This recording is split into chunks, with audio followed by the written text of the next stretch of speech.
রন বারবার করে ঘড়ি দেখতে থাকে কোর্টের মধ্যে আর বলে, আচ্ছা উকিলবাবু, মনে হয় পেখম এসে উপস্থিত হতে পারবে না, তাই না? উকিলবাবু বলে, আমারও তো সেটাই মনে হচ্ছে। এর মধ্যেই পেখমের যে উকিল ঠিক করা হয়েছিল সেই উকিল ম্যাডাম টেনশন করতে থাকে।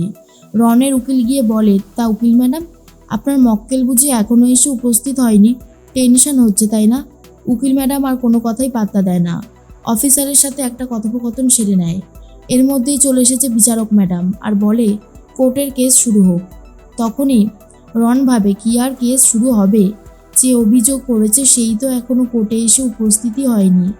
এর মধ্যেই তখনই অফিসার বলে, যিনি অভিযোগ করেছে তিনি এখনো কোর্টে এসে উপস্থিত হয়নি ম্যাডাম।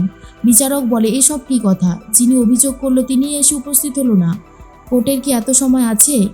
তখনই অফিসার বলে, এইবারেই উপস্থিত হয়েছে।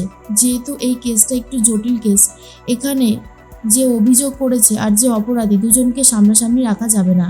সেক্ষেত্রে এই কেসেরই কিছু গন্ডগোল দেখা যেতে পারে, তাই তাকে আমরা আলাদা জায়গায় বসিয়েছি। ভিডিও কনফারেন্সের মাধ্যমে সব কিছু হবে। রন তো প্রচণ্ড রেগে যায় আর ভাবে, এটা কি করে সম্ভব হলো? ওর তো এখানে আসার কথা ছিল না।